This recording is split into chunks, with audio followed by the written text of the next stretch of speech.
Hi, my name is Jessica Sokolsky, and I'm coming to talk to you today about some at-risk indicators for our students.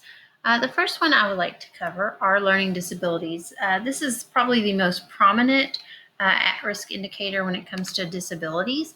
It's the most prominent because there's probably been more diagnoses out there than there have been in the past. It's on the rise because of the different diagnoses that are out there, the ability for us to identify it earlier on as well.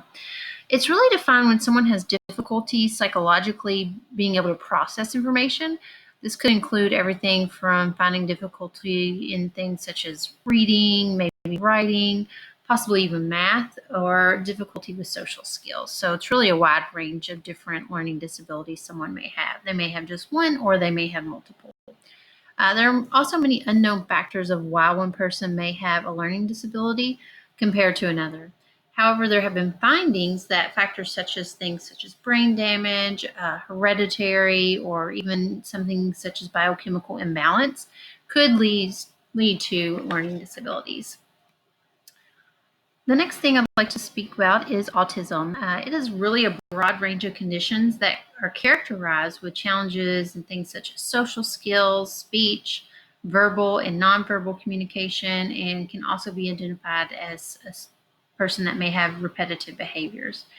There are so many broad ranges of conditions that it really creates a spectrum. When you're thinking of autism, you have some students that may be on the lower end of the spectrum for autism. They may verbally be able to communicate pretty well and do things on a more independent level. And at the other end of the spectrum, you may find a student who is completely nonverbal, has hard time communicating with others, and really struggles being in a classroom with other people. So with that, autistic students in the classroom, they usually thrive on being very much in a routine. Patterns of predictability is usually a very good for them as well to be productive. Next are emotional and behavioral disorders. When a student's behaviors happen over a long period of time, begin to really affect their academic performance.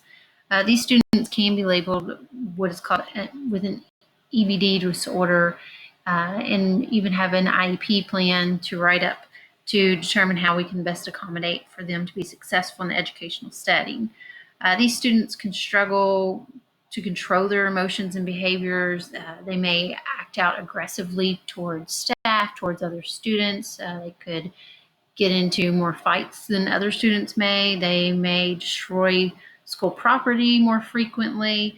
And all of these things usually keep them from being successful in the classroom. And you do have on the opposite end students who really internalize their emotions and behavior. They suppress the way they're feeling. They may become withdrawn, depressed, and sometimes they're really not identified with having emotional behavioral disorders and may not necessarily get the supports that they need that students that are acting out and draw a little bit more attention tend to get. We next have what's called a developmental disability. This is a severe and long-term disabilities that can affect someone's cognitive and or physical abilities. Students can struggle with things like completing daily tasks. This can range from self-care, taking a shower, brushing their teeth. Also may struggle with making their own food, using a stove, and social awareness. Some may struggle making friends.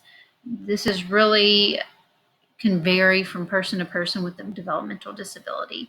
They also tend to fall below average on IQ tests as well. Causes of developmental disabilities range from something that could be an abnormality during pregnancy, a complication during childbirth, or maybe an injury caused later in life, such as a head injury from a car accident. So developmental disabilities are a little bit more extreme than maybe your typical learning disability. Lastly, we have blindness and low vision. This is really a student that has an impairment of their vision. It really can put a student at risk educationally if there are not some accommodations provided.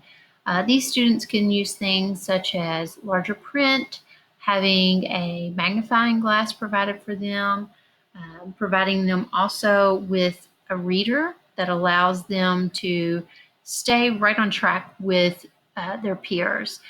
These students also may need to experience some social skills as far as allowing them to adapt to some everyday tasks that, the lower vision may or the blindness may cause them to not do as well strongly as their peers. I appreciate you taking the time listening to just a few at-risk indicators that students may have. Thank you.